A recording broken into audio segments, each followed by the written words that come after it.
নতুন করে গ্যাসের সন্ধান মিলেছে হবিগঞ্জের রশিদপুর গ্যাস ফিল্ডে। শুক্রবার পুরাতন ৩ নম্বর কূপে গ্যাস মজুতের বিষয়টি নিশ্চিত হয় কর্তৃপক্ষ।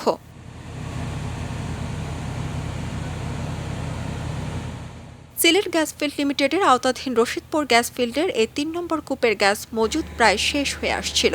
এর মধ্যে নতুন স্তরে অনুসন্ধানের সিদ্ধান্ত নেয় কর্তৃপক্ষ। গত ১২ জুলাই বাপেক্স প্রায় ৭৩ কোটি টাকা ব্যয়ে কূপটির ওয়ার্ক ওভার কাজ শুরু করে।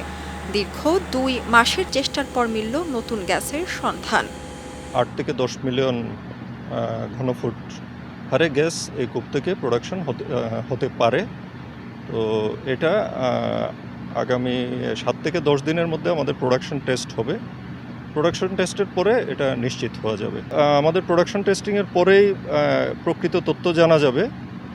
তবে আমরা যতটুকু জানতে পেরেছি এটাতে হয়তো এই কূপ থেকে যদি ৮ থেকে ১০ মিলিয়ন হারে হয়তো আগামী ১০ বছর প্রোডাকশন দেওয়া যেতে পারে। যে কূপগুলো আছে সেগুলোতে কোনো একটা লেয়ারে যখন গ্যাস শেষ হয়ে যায় তখন ওয়ার্ক ওভারের মাধ্যমে পরবর্তী যে লেয়ারগুলো আছে সেগুলো থেকে প্রোডাকশন দেওয়া হয়ে থাকে।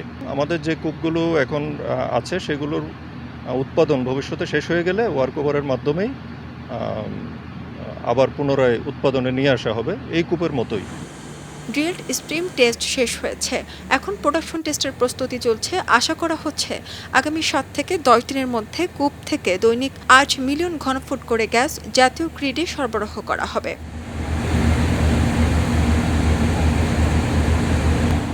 কর্তৃপক্ষ বলছে আগামী ১০ বছর পর্যন্ত এই কূপ থেকে গ্যাস সরবরাহ করা সম্ভব হবে। বর্তমানে রশিদপুর গ্যাস ফিল্ডের ১১টি কূপের মধ্যে ৭টি কূপ থেকে প্রতিদিন গড়ে ৬২ মিলিয়ন ঘনফুট গ্যাস জাতীয় গ্রিডে সরবরাহ করা হচ্ছে।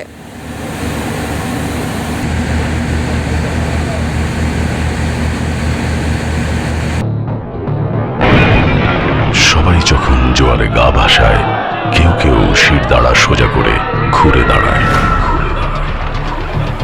সময় যেখানে প্রতিনিয়ত হার মেনে নিতে শেখায়, কেউ কেউ চ্যালেঞ্জ ছুড়ে দেয়।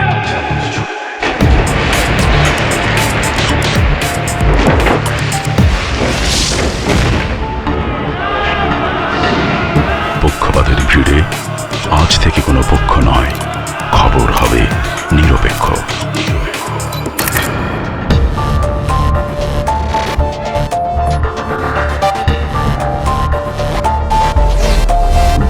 তথ্যবাদ, খবর হবে নিখাত। ভেঙে গুজবের শিক, খবর হবে নির্ভীক। মুক্ত চিন্তার স্বাধীন দৈনিক খবরের কাগজ, এখন খবর হবে নিখাত, নির্ভীক, নিরপেক্ষ।